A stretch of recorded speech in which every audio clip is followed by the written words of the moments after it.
할렐루야. 그의 성소에서 하나님을 찬양하며 그의 권능의 궁창에서 그를 찬양할지어다.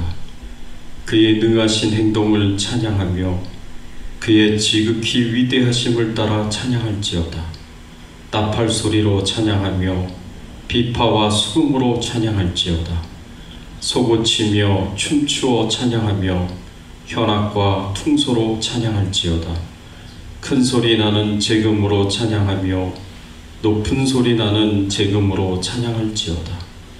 호흡이 있는 자마다 여호와를 찬양할지어다. 할렐루야.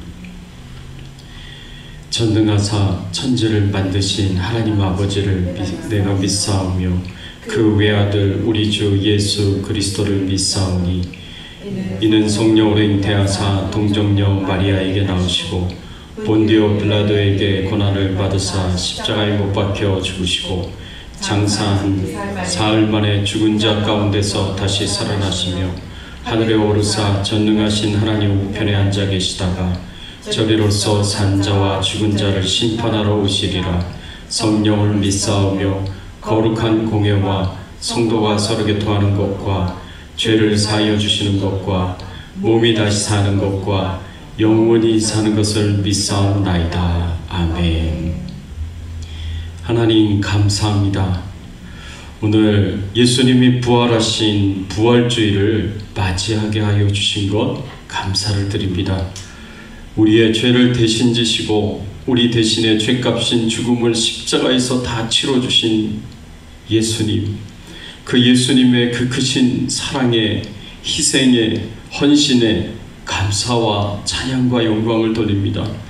예수님 때문에 그 아들을 십자가에 내어주신 하나님 아버지 때문에 그 십자가의 은혜를 우리의 심령 가운데 적용하시며 믿게 하시고 구원받게 하시는 성령 하나님 때문에 우리의 모든 죄가 용서를 받았고 우리가 죄와 사망의 권세로부터 건짐과 구원을 받았고 저 천국을 사모하며 사는 천국 백성 되게 하여 주셨음을 생각하며 하나님 앞에 감사와 찬양과 영광을 돌립니다. 이 자리에 하나님 임하여 주시옵소서. 삼위일체 하나님께서 임하여 주셔서 영광을 받으시며 찬송을 받으시며 경배를 받아 주시옵소서. 감사드리옵고 예수 그리스도의 이름으로 기도드리옵나이다. 아멘.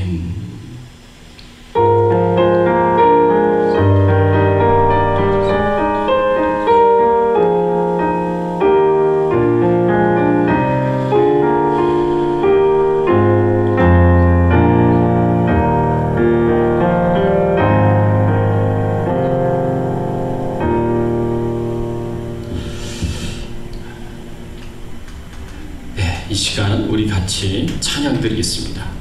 165장 주님께 영광 다시 사신 주 찬양 드립니다.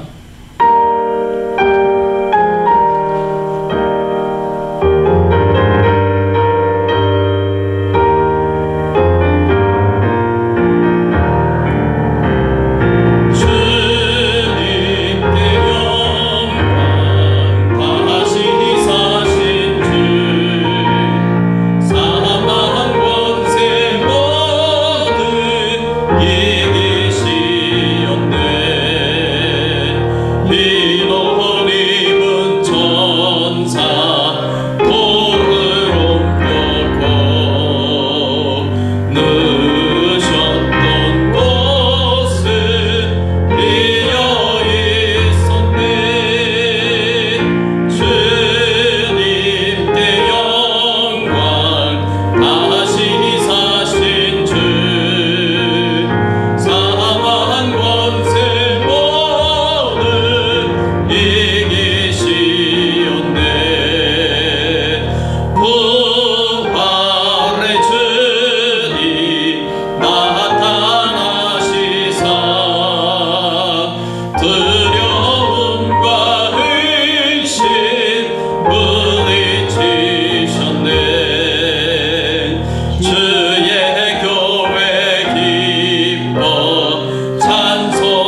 마태복음 28장 1절에서 10절까지의 말씀입니다.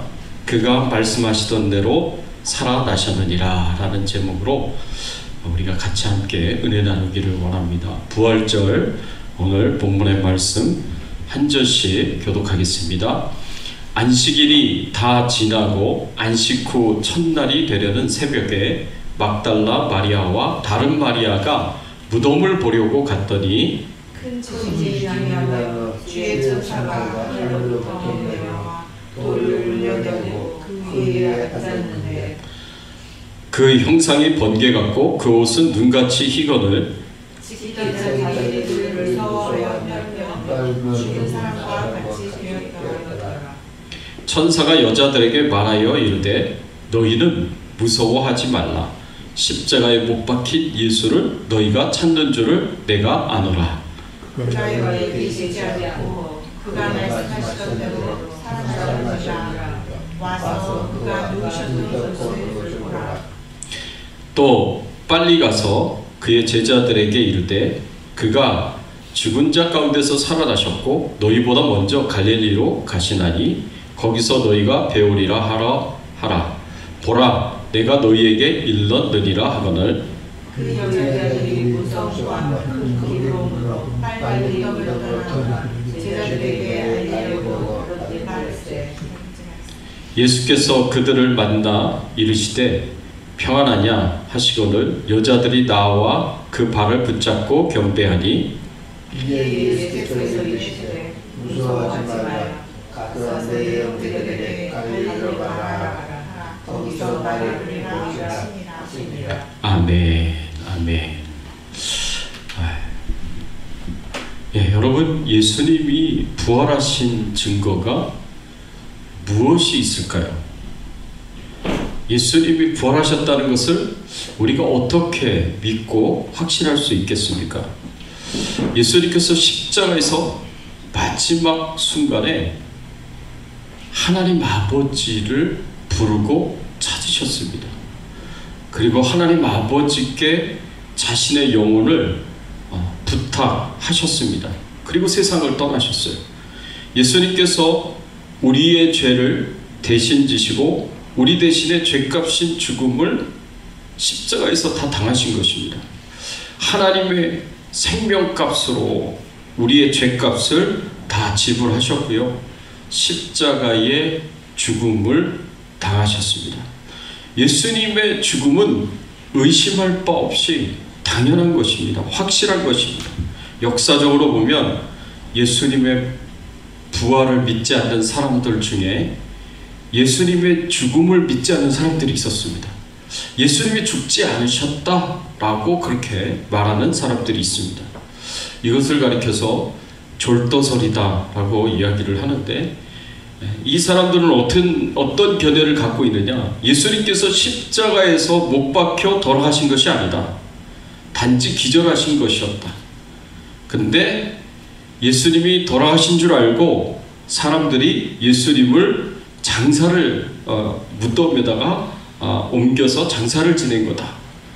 그러다가 무덤의 돌 위에서 그 차가운 공기를 느끼고 깨어나서 무덤문을 열고 그리고 조용히 제자들을 피해서 조용히 죽을 때까지 살았다.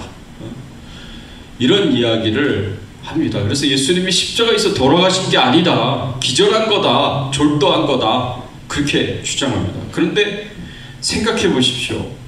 예수님이 정말 십자가에서 돌아가시지 않고 정말 졸도를 해서 무덤문을 열고 나와서 사람들이 알지 못하게 은밀하게 숨어서 사셨다면 그게 말이 안 되는 여러 가지 것들이 생겨납니다. 그게 뭐냐면 예수님이 어떻게 손과 발에 대못으로 못이 박힌 그런 손과 발에 그 부상을 가지고 또 허리에 창자국이 있어서 피와 물을 많이 쏟으셨는데 그런 중상의 몸을 가지고 장정 20명 정도가 옮길 수 있는 그 무덤에 돌을 혼자서 옮길 것이며 그 무덤문을 지키고 있는 경비병들이 있었는데, 병사들이 있었는데 어떻게 그 병사들을 피해서 몰래 그 무덤을 떠날 수 있었을까? 이런 생각을 하면 그거는 말이 안 되는 거예요. 상식적으로 말이 안 되는 겁니다. 예수님께서는 십자가에 못 박혀 죽으셨습니다. 완전히 죽으셨습니다. 그 시체가 아리마대 요셉의 무덤으로 옮겨졌고요. 그리고 예수님께서 말씀하시던 대로 3일 만에 다시 살아나셨습니다. 우리 믿는 자들은 예수님께서 완전히 죽음을 당하셨다. 예수님의 죽음은 의심할 바 없이 확실한 것이다 라는 것을 믿어야 되고요. 그렇지만 3일 만에 다시 살아나셨다라는 이 사실도 믿어야 됩니다. 왜냐하면 예수님의 부활은요, 영적으로 굉장히 중요한 의미를 가지고 있기 때문에 그렇습니다. 예수님이 부활하셨기 때문에 우리의 모든 죄값을 다 치른 것이 됩니다. 예수님이 부활하시지 않으셨다면 우리의 죄값을 다 치르시지 않으신 것이 됩니다. 예수님은 그런데 우리의 모든 죄값을 다 치르셨어요. 여러분, 죄의 값은 사망이에요. 로마서 6장 23절에 죄의 싹은 사망이라고 그렇게 우리에게 가르쳤기 때문에 그렇습니다. 죄의 싹은 죽음입니다. 영적인 죽음도 있고 육체적인 죽음도 있고 영원한 죽음도 있습니다. 그래서 예수님은 이 죄값인 세 가지 죽음을 다 당하셨어요. 육체적으로도 죽임을 당하셨고, 영적으로도 하나님과 영적인 분리와 단절을 경험하며 나의 하나님 어찌하여 나를 버리셨나이까 십자가 위에서 울부짖으셨고, 그리고 예수님께서는 십자가에서 죽으신 다음에 그 영혼이 그 육체를 떠나 어디를 가셨느냐? 예수님의 영혼은 지옥을 가셨습니다. 그래서 그 지옥을 경험하셨습니다. 그래서 베드로전서 3장 18절 19절의 말씀에 보면 그리스도께서도 단번에 죄를 위하여 죽으사 의인으로서 불의한 자를 대신하셨으니 이는 우리를 하나님 앞으로 인도하려 하심이라. 육체로는 죽임을 당하시고 영으로는 살리심을 받으셨으니 그가 또한 영으로 가서 옥에 있는 영들에게 선포하시니라 라고 이렇게 말씀을 하고 있습니다. 예수님께서 영으로 어디를 가셨느냐? 옥에 있는 영들에게 가셔서 선포하셨다 그랬습니다. 여기 옥에 있는 영들은 이 지옥에 있는 영들을 가리킵니다. 예수님께서 직접 영으로 지옥에 가셔서 지옥에 있는 영들에게 복음을 증거하셨습니다. 승리를 선포하셨습니다.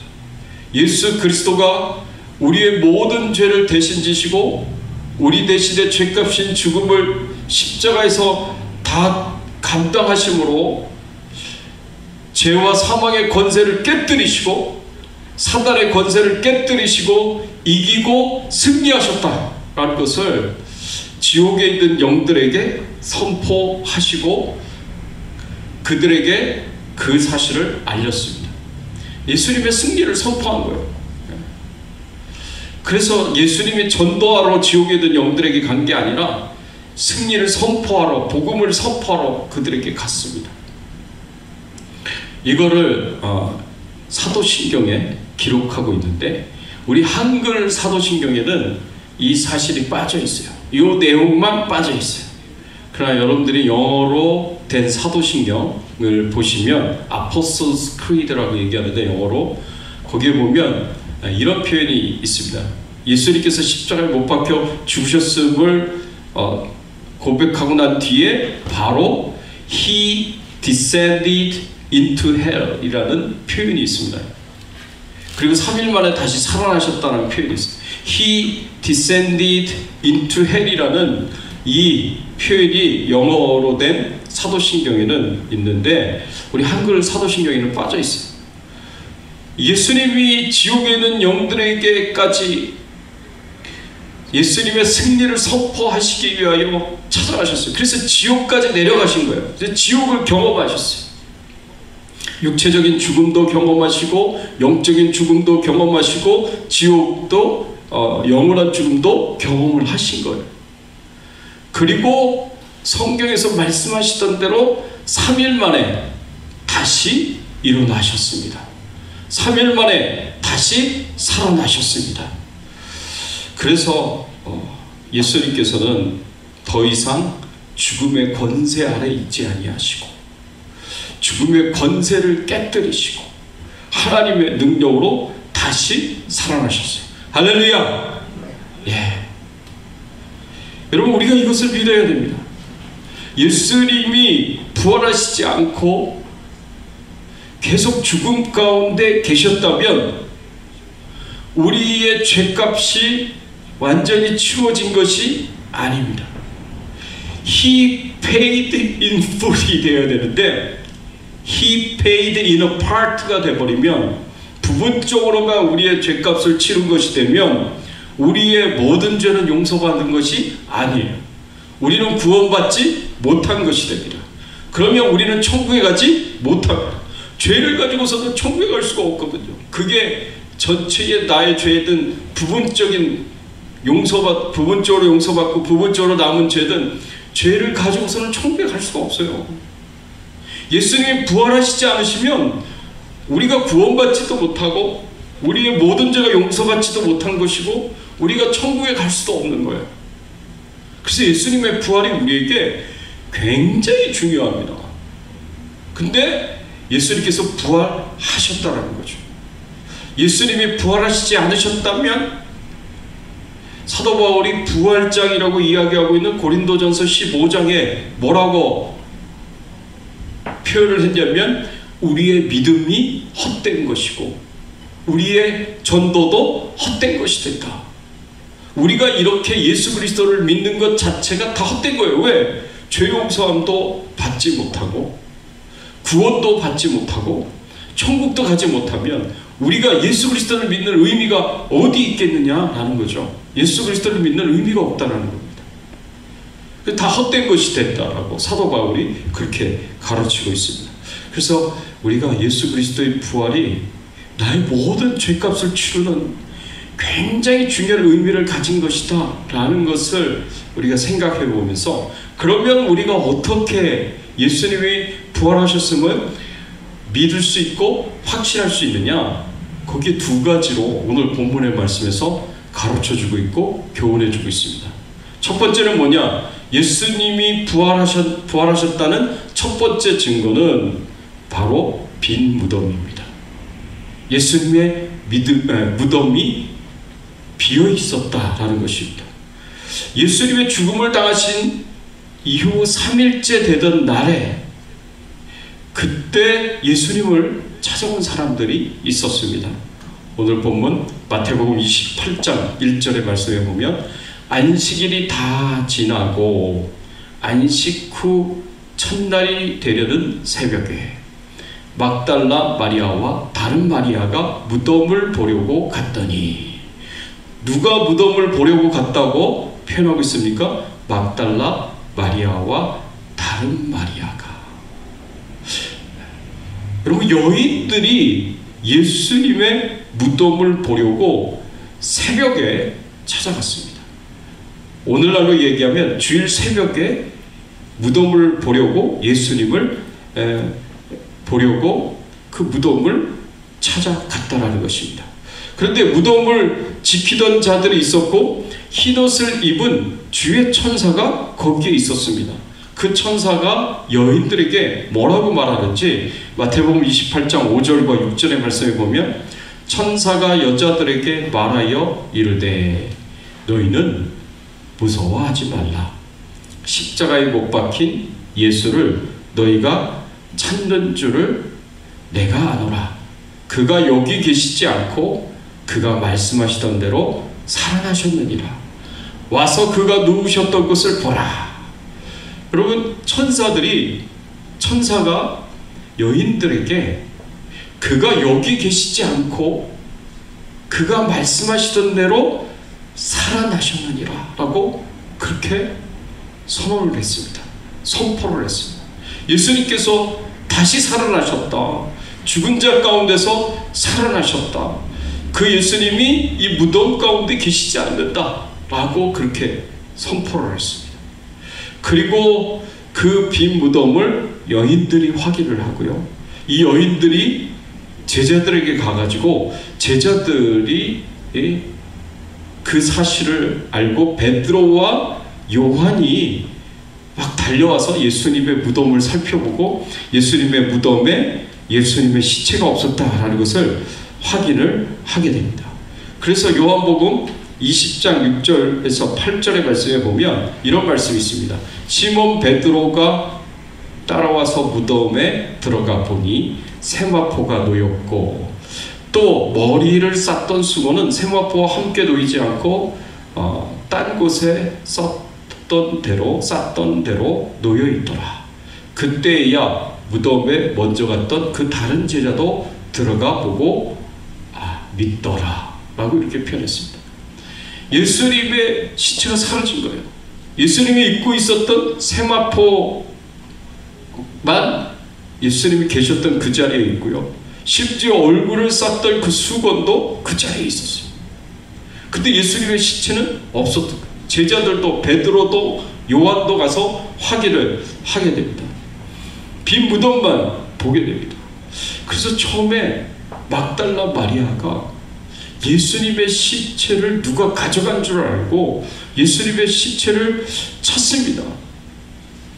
그냥 옮겼다라고 생각을 합니다. 누군가가. 그래서 예수님이 시체가 사라진 것, 빈 무덤을 보고도 예수님의 부활과 마리아가 연결시키지 못합니다. 베드로와 요한도 예수님의 시체가 사라진 빈 무덤을 보고도 예수님의 그 빈 무덤과 부활을 연결시키지 못합니다. 그래서 요한복음 20장 9절의 말씀에 보면 그들은 성경에 그가 죽은 자 가운데서 다시 살아나야 하리라 하신 말씀을 아직 알지 못하더라. 빈 무덤을 보고도 예수님께서 죽은 자 가운데서 다시 살아날 것이다 라고 예언하신 그 말씀을 알지 못하고 기억하지 못하고 믿지 못하는 거예요. 그런 가운데 이들은 부활을 믿지 못하는 상태에 있었습니다. 빈 무덤을 보고도 부활을 믿지 못했습니다. 이렇게 빈 무덤을 보고도 예수님의 부활을 믿지 않는 사람들이 역사적으로 또 있었습니다. 그 사람들은 예수님의 시체를 제자들이 도적질 해갔다. 그리고 마치 부활하신 것처럼 그렇게 떠들고 다녔다라고 그렇게 주장을 합니다.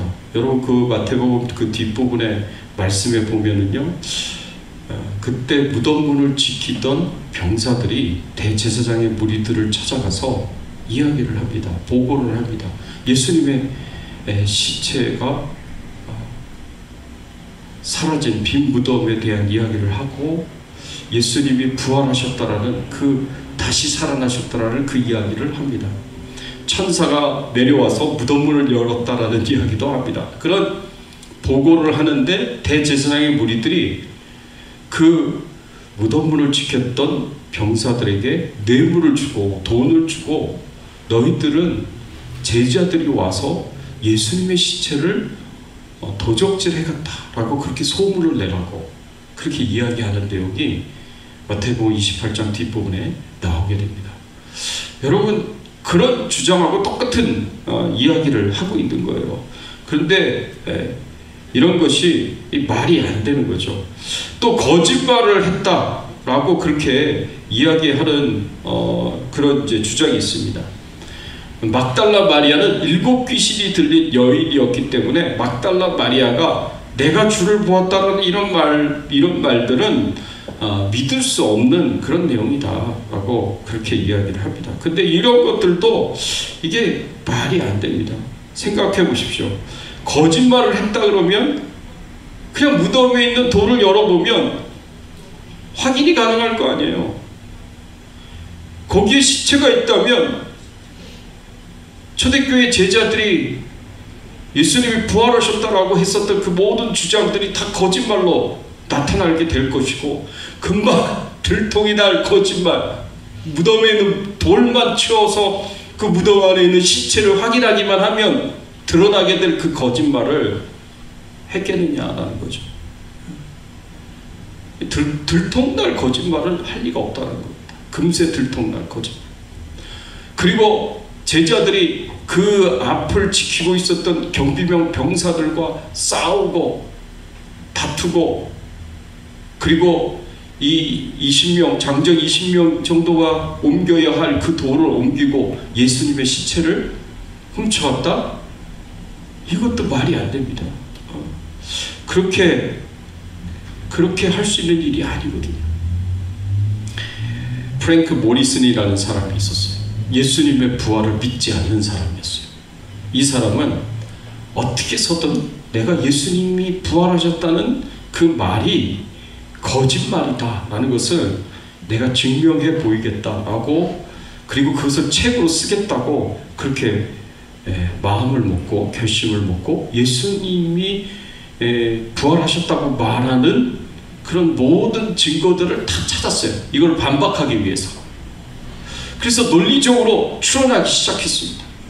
만일 예수님이 부활하셨다는 것이 거짓말이라면, 그러면 누군가가 예수님의 시체를 훔쳐갔을 텐데, 도적질해 갔을 텐데, 예수님의 시체를 도적질해 갈 수 있는 세 종류의 사람들이 있습니다. 논리적으로 생각해 보면, 첫째는 로마의 병사들입니다.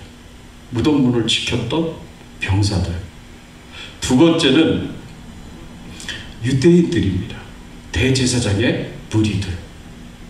세 번째는 예수님의 제자들입니다. 이 세 부류의 사람들이 예수님의 시체를 훔쳐갔을 것이다. 논리적으로 그렇게 추론이 가능한 거예요. 그런데 유대인과 로마의 병사들은 예수님의 시체를 훔쳐갈 가능성이 거의 없어요.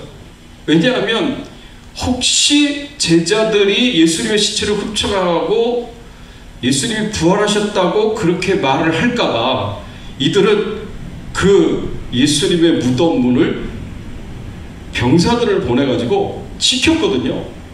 그렇게 하지 못하도록 지켰거든요. 그래서 예수님의 시체를 도적질할 가능성이 없는 사람들이에요. 그럼 가능성이 있는 사람이 있다면 제자들밖에 없는 거예요.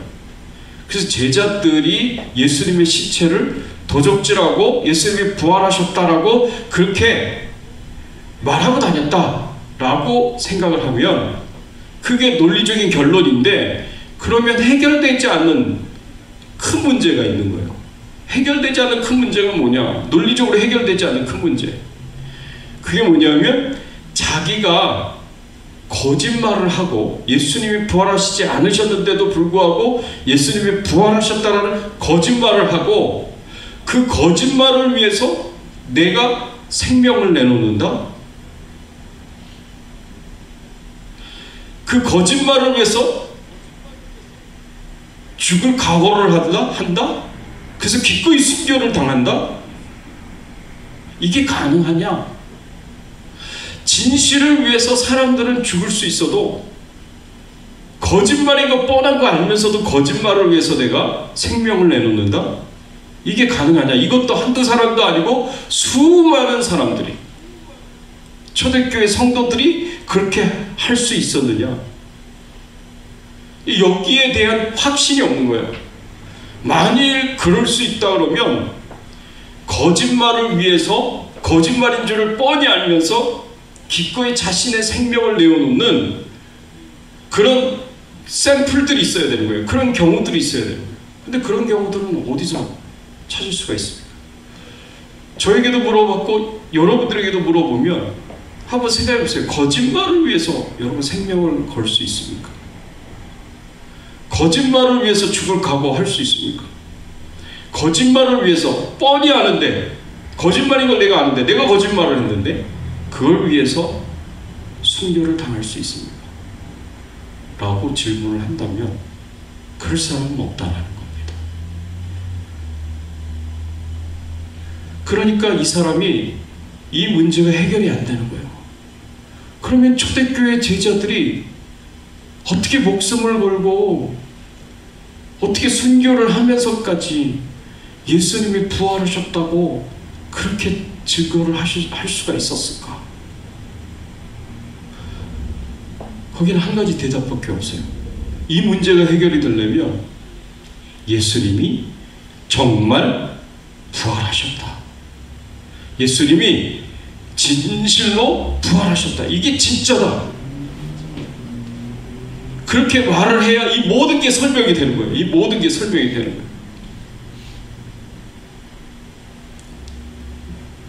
그래서 이 프랭크 모리슨이 예수님의 부활을 부정하고 반박하고 반론을 피기 위해서 자료를 모으고 연구를 했는데 결국에는 예수님의 부활을 믿게 되고 인정하게 되고 그 예수님의 부활을 지지하는, 그리고 적극적으로 열렬하게 그것을 지지하는 그런 책을 쓰게 됩니다. 완전히 그 사람이 이것 때문에 회심한 그리스도인이 돼서 예수님을 따르는 사람들이 되었습니다. 사랑하는 성도 여러분, 예수님은 진실로 진짜로 부활하셨습니다. 예수님께서 부활하신 그 첫 번째 증거가 빈무덤입니다. 예수님이 부활하시지 않으셨다면 예수님의 시체는 아직까지 무덤에 있을 것입니다. 그러나 그 시체는 사라졌어요. 왜? 부활하셨기 때문에. 제자들이 도적질해서 사라진 게 아니라 진짜로 부활하셨기 때문에. 이 빈무덤이 부활의 첫 번째 증거입니다. 예수님이 부활하신 두 번째 증거는 증인들입니다.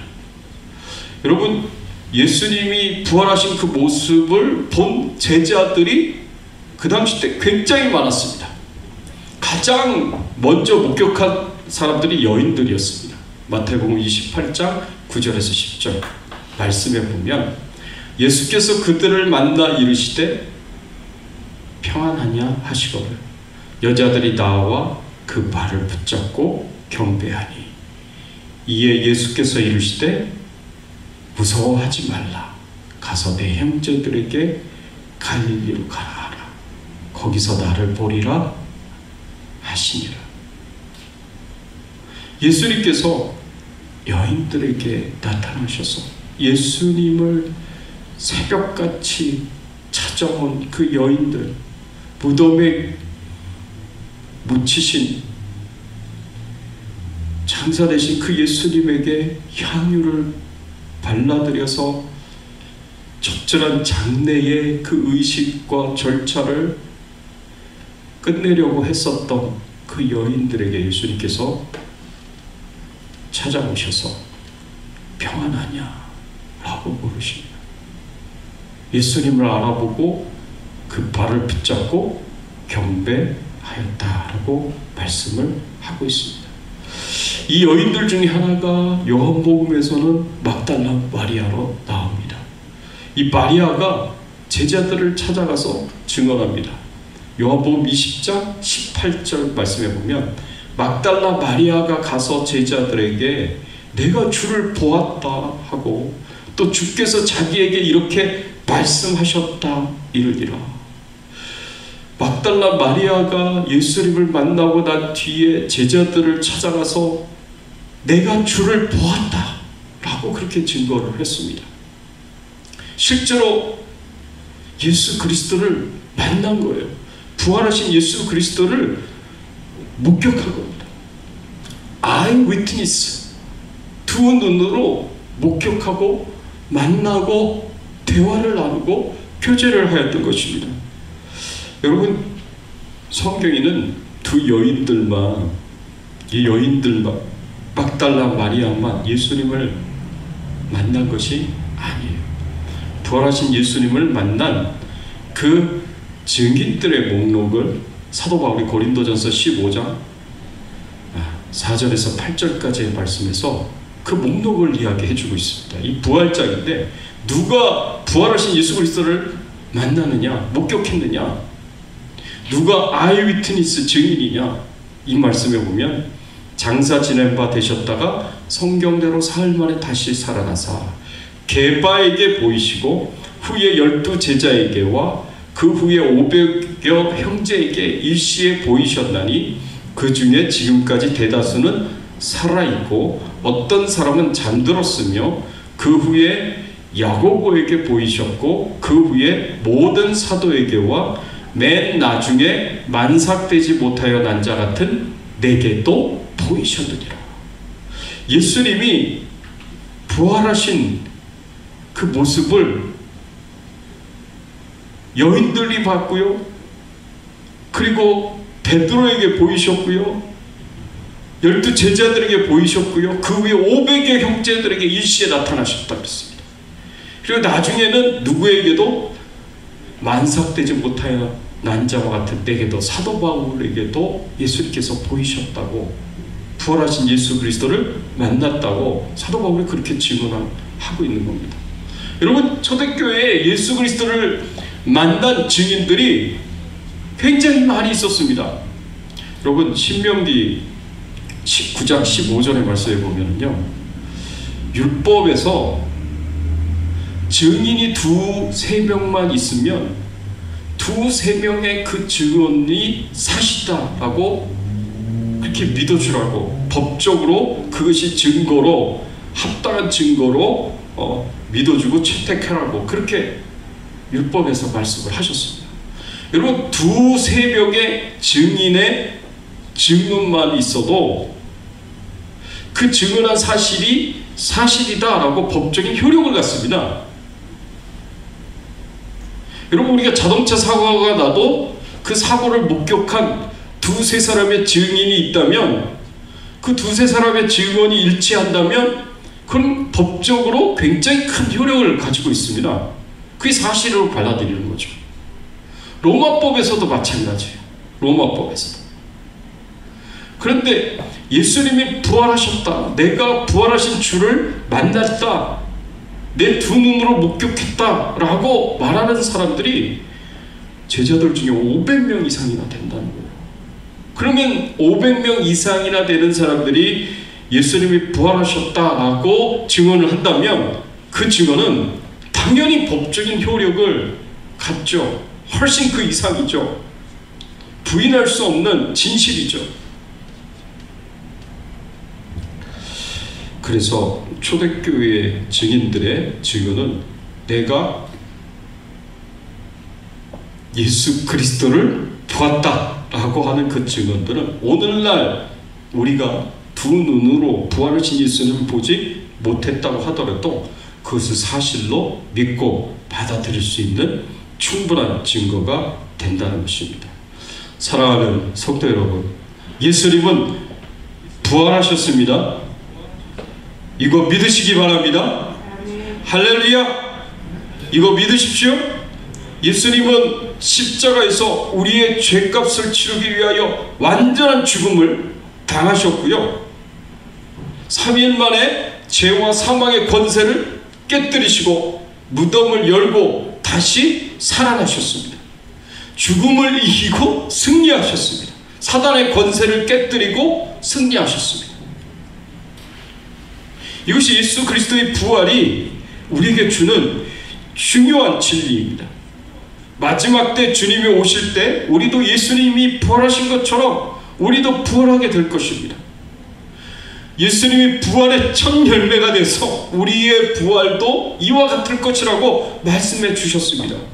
주님이 오실 때 주 안에서 잠자는 자들이 먼저 무덤문을 열고 부활하게 될 것이고, 그때까지 살아있는 자들이 호련히 변화되어서 변화된 신령한 몸을 가지고 저 천국에 들어가 하나님과 더불어 영원토록 영생을 누리며 살 것입니다. 예수 그리스도와 더불어 세세토록 왕노릇하면서 살게 될 것입니다.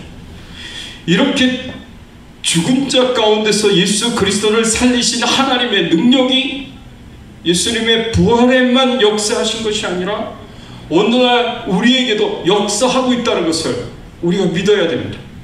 사도 바울이 에베소서 2장에서 우리에게 가르쳐주고 강력하게 교훈했던 것이 죽은 자 가운데서 예수 그리스도를 살리시는 하나님의 능력을 너희들이 알기를 원한다. 그렇게 강력하게 우리에게 권면을 했습니다. 그 능력이 우리 가운데 역사하고 있습니다. 죽은 자를 살리신 그 능력이, 그 예수 그리스도를 하늘로 끌어올리셔서 하나님 보좌 우편에 앉히신 그 능력이 그 예수 그리스도에게 하늘에 있는 자들과 땅에 있는 자들과 땅 아래에 있는 모든 자들이, 산자나 죽은 자나 그런 모든 생물들이, 천사나 사람이나 생물들이나 상관없이 전부 다 세상에 있는 만물들이 예수 그리스도 이름 앞에 무릎 꿇게 하셨습니다. 그 능력과 권세가 있는 이름, 주라는 이름을 하나님 아버지께서 능력으로 예수 그리스도에게 주셨습니다. 만물의 머리가 되게 하시고 교회의 머리가 되게 하셔서 만물을 다스리고 통치하는 능력을 갖도록, 권세를 갖도록 하셨습니다.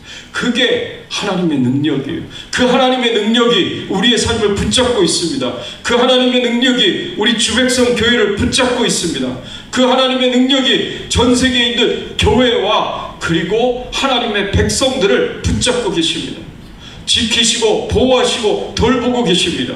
그 하나님의 능력을 우리가 알고 그 하나님의 능력을 의지하여서 우리가 믿음으로 기도하고 이기며 승리하는 삶을 우리가 살아갈 수가 있는 것입니다.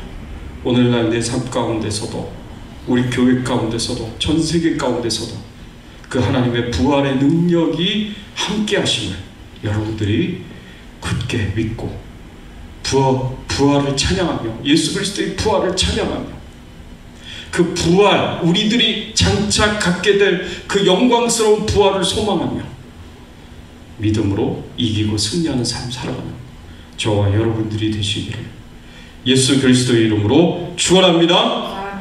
우리 같이 한번 오늘 말씀 생각하시면서 함께 기도하겠습니다. 여러분, 부활의 아침을 맞이하게 됐습니다.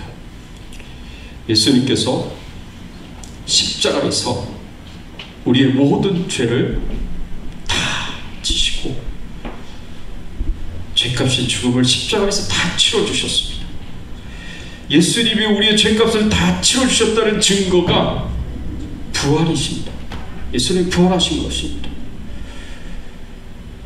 그 부활을 찬양하고 감사하고 예수님을 부활시키신 하나님의 능력이 오늘날 우리와 함께하고 계시고 우리 교회와 함께하고 계시고 전 세계 성도들과 그리스도인들과 그리고 교회들에게 함께하고 계시다는 것을 우리가 기억하고 그 능력을 의지하며 그 능력을 붙잡고 우리가 믿음으로 기도하고 승리의 삶 살게 해달라고 우리 같이 한번 통성으로 기도하겠습니다.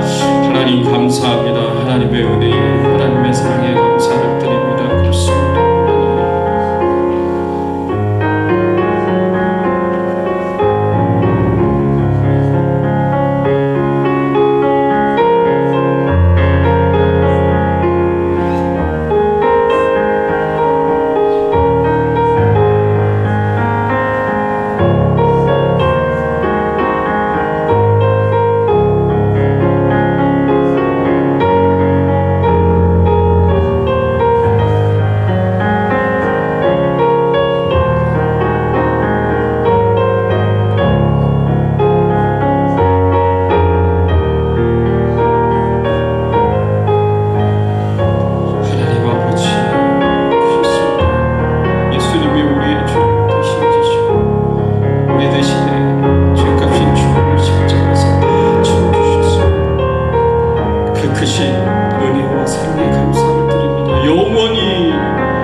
그래서 우리로 하여금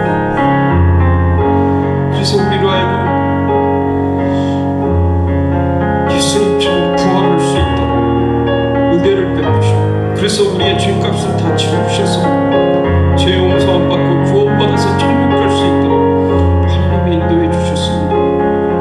이 모든 것이 하나님의 은혜요 하나님의 축복인 줄 믿습니다. 하나님 감사합니다. 하나님 감사합니다. 하나님 감사합니다.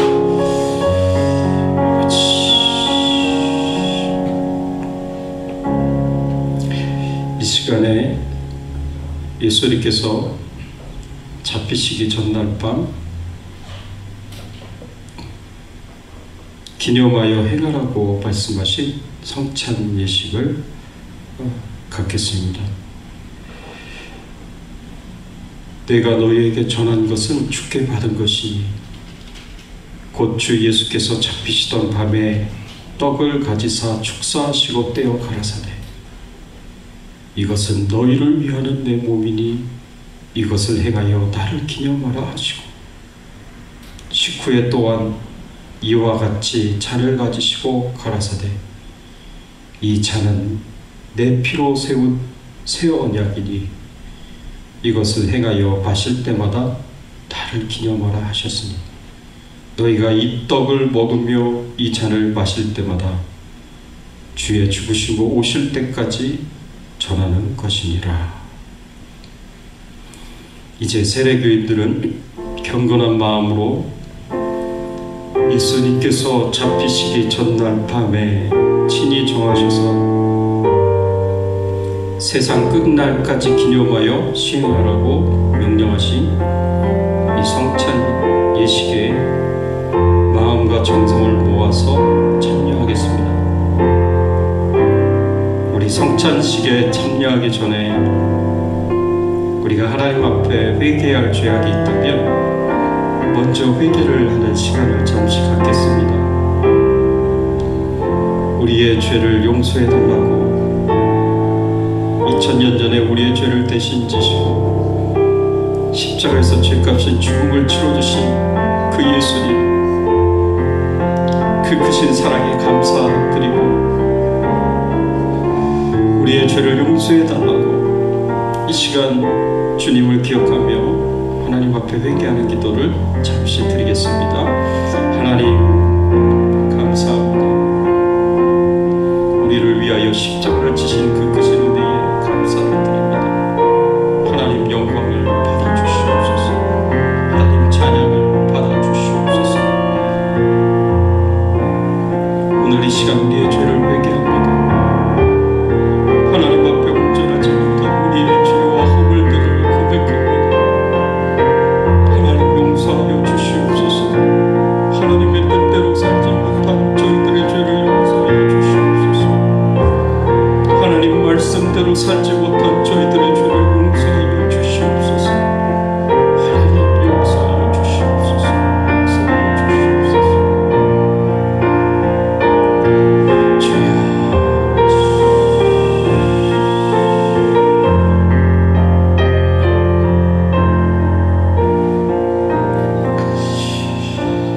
세례교인들을 모두 자리에서 일어나 주시고요.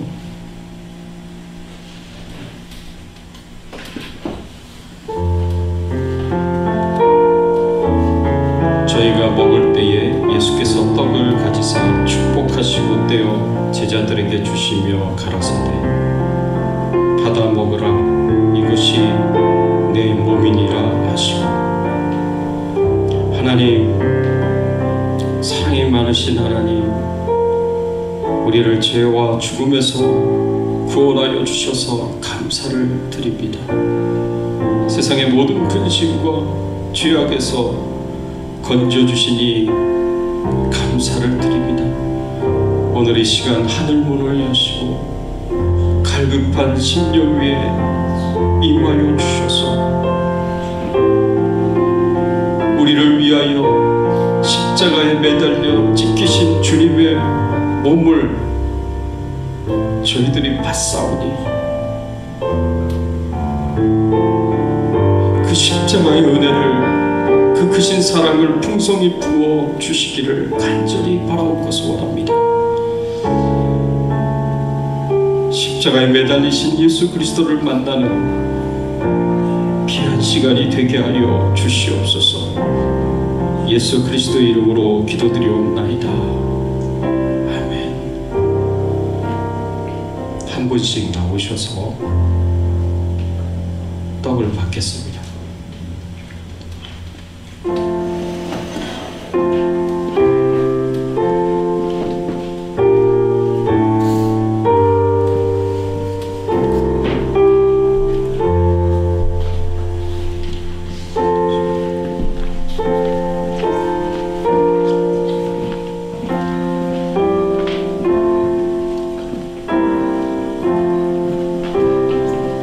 정재 목사님 감사합니다.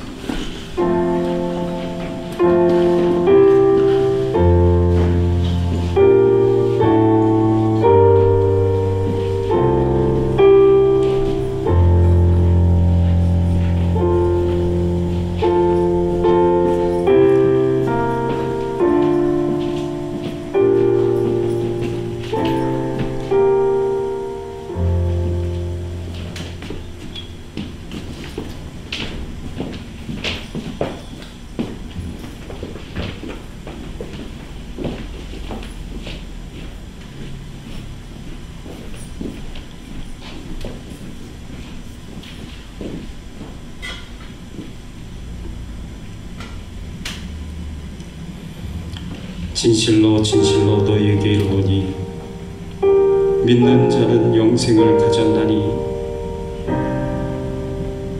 내가 곧 생명의 떡이니라. 너희 조상들은 광야에서 만나를 먹었어도 죽었거니와 이는 하늘에서 내려오는 떡이니 사람으로 하여금 먹고 죽지 아니하게 하는 것이니라. 나는 하늘에서 내려온 살아있는 떡이니 사람이 이 떡을 먹으면 영생하리라. 내가 줄 떡은 곧 세상의 생명을 위한 내 삶이니라, 내 살이니라 하시니라.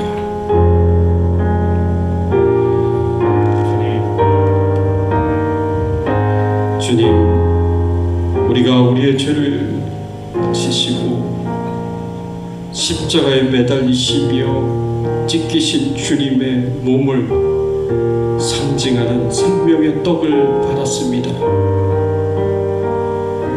주님과 더욱 하나 되게 하여 주시옵시고 우리를 영생으로 인도하여 주시옵소서. 예수님의 이름으로 기도드리옵나이다. 아멘. 떡을 다 받으시기 바라고요.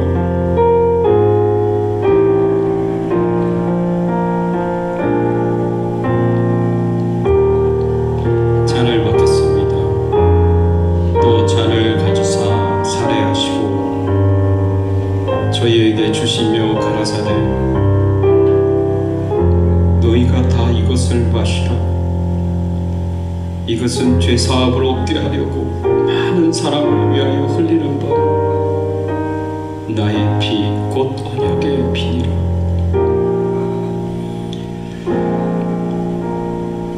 하나님, 그 아들이 십자가에서 흘리신 피로 우리의 모든 죄를 다 용서해 주시고 우리를 씻어 주시고 깨끗하게 하시고 정결케 하여 주시니 감사를 드립니다. 그 피가 내 마음속에 항상 기억되게 하시고 저희들이 거룩한 삶을 살게 하시고 죄악의 어두움 가운데 슬픔과 괴로움이 많은 이 세상 가운데 하나님을 찬양하며 경배드리며 영광을 돌리며 살아가는 저희들의 삶이 되도록 축복해 주시옵소서. 예수님의 이름으로 기도드리옵나이다. 아멘.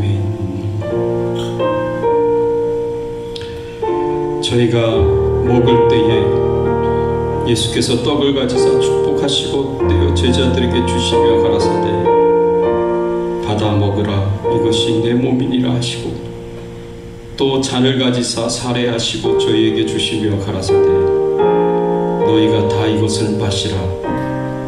이것은 죄 사함을 받게 하려고 많은 사람을 위하여 흘리는 바 나의 피 곧 언약의 피니라. 나오셔서 잔을 받겠습니다.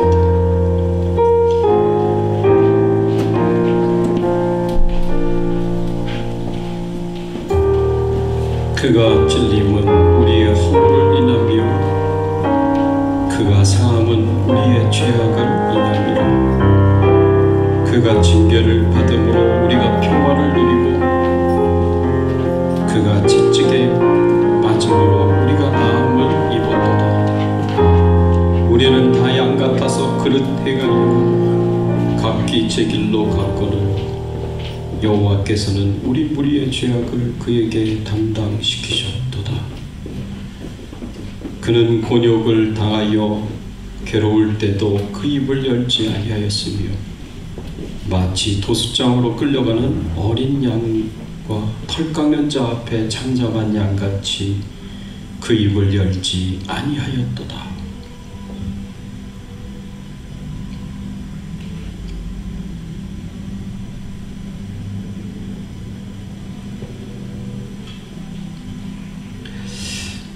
하나님, 우리의 죄를 대신 지시고 십자가에서 흘리신 주님의 보혈을 상징하는 잔을 받았습니다. 이 피가 우리의 머리 끝에서부터 발끝까지 모든 죄를 용서하여 주시고 씻어주시고 우리의 안과 밖에 있는 모든 허물들, 죄악들을 다 씻어주시기를 간절히 소원합니다. 하나님과의 관계가 온전히 회복이 되고 교제가 온전히 회복이 돼서 영적으로 살아있는 자 되게 하시고 저 지옥을 향해서가 아니라 저 천국을 향하여 가는 천국 백성 되도록 하나님 은혜를 베풀어 주시옵소서. 감사드리옵고 예수 그리스도의 이름으로 기도드리옵나이다. 아멘.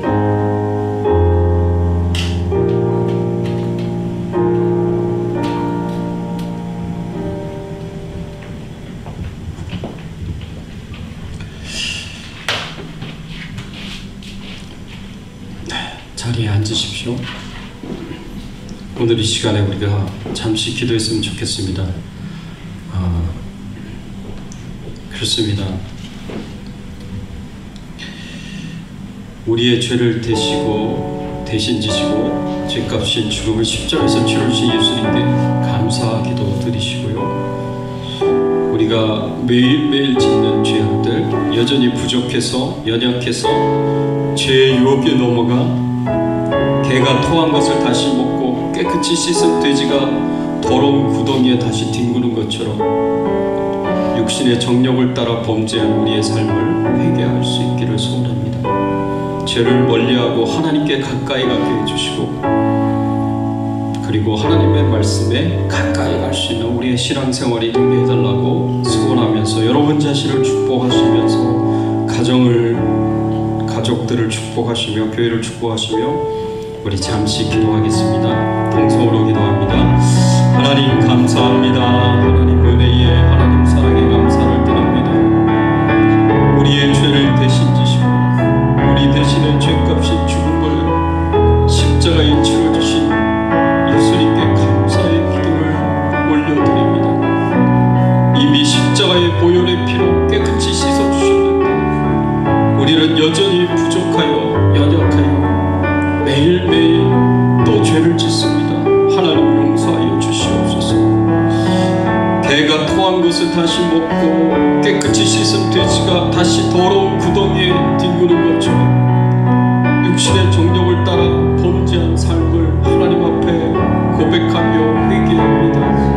하나님 용서하여 주시고 저희들을 깨끗게 하시고 저희들을 정결케 하여 주시옵소서. 우리의 양심까지도 이 십자가의 은혜로 씻어주시고 정결케 하시고 깨끗게 하여 주시옵소서. 하나님께 더 가까이 가고 말씀 말씀에 더 가까이 가고 하나님과의 관계와 교제를 더욱 깊이 있고 친밀하게 가지며 풍성한 은혜 가운데 살 수 있도록 은혜 베풀어 주시옵소서. 감사드리옵고 예수 그리스도의 이름으로 기도드립니다. 하나님 감사합니다. 하나님, 저희들이 이 성찬 예식을 통하여 다시 한번 주님의 십자가의 고난과 죽음을 깊이 묵상하고 감사할 수 있는 귀한 시간 갖게 하여 주시니 감사를 드립니다. 이제는 죄악이 가득한 이 세상과 온갖 죄악들로부터 저희들이 멀어지게 하시고 하나님께 더 가까이 가고 말씀에 더 가까이 가고 하나님과 더 친밀하고 깊이 있는 교제를 나누며 살아가는 저희들의 신앙의 삶이 되게 하여 주시옵소서. 예수 그리스도의 이름으로 기도드리옵나이다. 아멘. 예, 교회 소식 알려드립니다.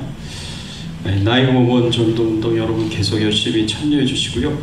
이 태신자 작전 꼭 해주시기를 부탁을 드립니다.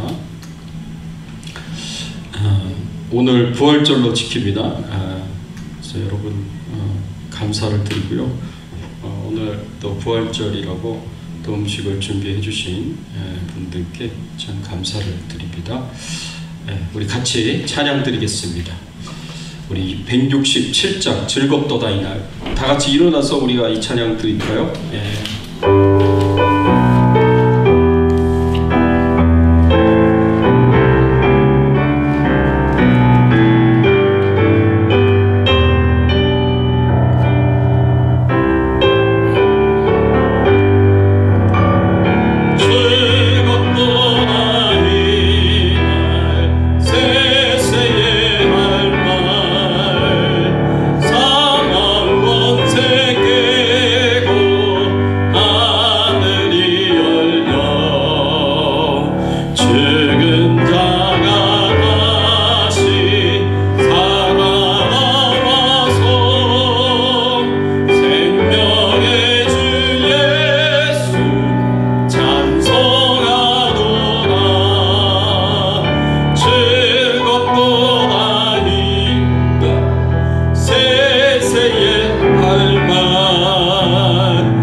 하나님 감사합니다.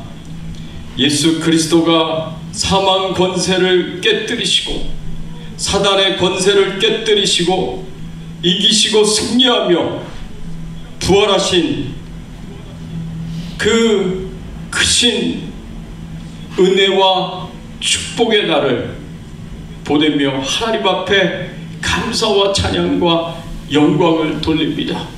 하나님, 저희들을 위하여 십자가를 지신 거 감사하고 모든 죄값을 다 치르시고 부활하신 거 감사를 드립니다. 예수님이 부활하실 그 부활과 같이 우리도 앞으로 그렇게 부활하게 될 것을 바라보고 소망하며 저 천국에서 영원히 살 것을 소망하며 하나님 앞에 감사를 드리오니 하나님, 이 감사의 고백을 기쁘게 받아주시옵시고 하나님, 저희들이 예물을 드린 것도 기쁘게 받아주시옵소서. 우리 성도님들의 그 10년 가운데 부활의 소망이 식어지지 않게 하여 주시고 저 천국에서 영원토록 살게 될 그 영생과 복락과 상급을 바라보고 소망하고 기대하며 힘있게 승리의 삶, 기쁨의 삶을 살아갈 수 있는 은혜를 하나님 허락하여 주시옵소서. 은혜로 충만케 하시고 성령으로 충만케 하여 주시고 하나님의 말씀을 붙잡고 하나님을 붙잡고 주의 능력을 붙잡고 믿음으로 승리하는 삶 살아갈 수 있도록 은혜 베풀어 주시옵소서. 연약한 가운데는 우리 성도님들을 기억하여 주시옵소서. 하나님이 치료하여 주시고 회복시켜 주시고 온전케 하여 주시옵소서. 오창신 권사님, 그리고 박성희 집사님, 현병길 집사님, 주도현 집사님, 하나님께서 다 건강하게 하여 주시고 특별히 그 심장을 강건케 하여 주시옵소서. 하나님께서 은혜 주실 것을 믿습니다. 모든 연약한 가운데 있는 성도님들 한 분 한 분들을 기억하여 주시되 지금 폐렴으로 병원에 입원해 계시는 이영희 권사님을 하나님 주의 능력의 오른손으로 안수하여 주셔서 속히 낫게 하여 주시옵소서. 치료하여 주시옵소서. 회복시켜 주시옵소서. 하나님께서 강건케 하시고 태어날 수 있도록 하나님께서 속히 태어날 수 있도록 은혜 베풀어 주실 것을 믿고 감사드리며 하나님께 모든 영광과 존귀와 찬송을 돌립니다. 오늘 이 시간에도 하나님 전 세계 곳곳에서 복음 전하시는 우리 선교사님들 한 분 한 분을 기억하시고 특별히 미얀마의 종수자 선교사님, 섬김의 교회 임상훈 목사님, 그리고 레바논의 허주의 선교사님, 태국의 이동희 은하 선교사님을 기억하여 주셔서 하나님께서 그분들을 통하여서 복음이 땅끝까지 증거되어지게 하시고 하나님의 말씀이 담대히 선포되게 하여 주시고 주의 몸된 교회가 세워지며 하나님 나라가 땅끝까지 확장되어지도록 하나님 은혜를 베풀어 주시옵소서. 모든 필요한 것을 채워주시고 공급하시며 기도하는 것마다 다 이루어지도록 역사하여 주시옵소서. 예수 그리스도의 이름으로 기도드리옵나이다. 아멘. 지금은 우리 주 예수 그리스도의 은혜와 하나님 아버지의 극진하신 사랑과 성령님의 감화감동 역사 충만하신 은총이 우리를 위하여 십자가를 지시며 죽임을 당하시다가 3일 만에 다시 죄와 사망의 권세를 깨뜨리고 사단의 권세를 깨뜨리고 무덤을 열고 일어나시고 부활하신 우리 주님을 찬양하며 감사하며 그 부활의 능력에 의지하여 주님 오시는 그날까지 승리의 삶 살기를 소원하는 모든 주의 백성들 머리 위에, 그 가정 위에, 자녀들과 생업과 기도 제목들 위에, 주 백성 교회 위에, 모든 교회들과 선교사님들 위에 이제부터 영원토록 함께 계실지어다. 아멘.